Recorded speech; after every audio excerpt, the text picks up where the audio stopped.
Some skin tone, blue, yellow, red, and white.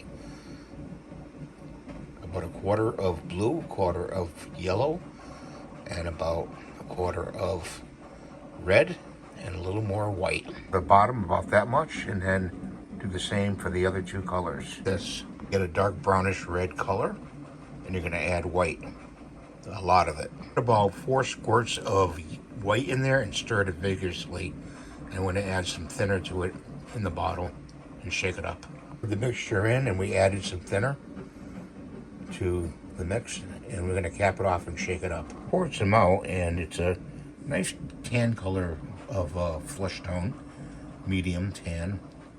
And if you want to lighten that up, you just add a little bit of more white to it when you put it in the bowl, and you're all set.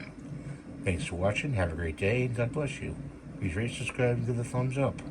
Bye for now.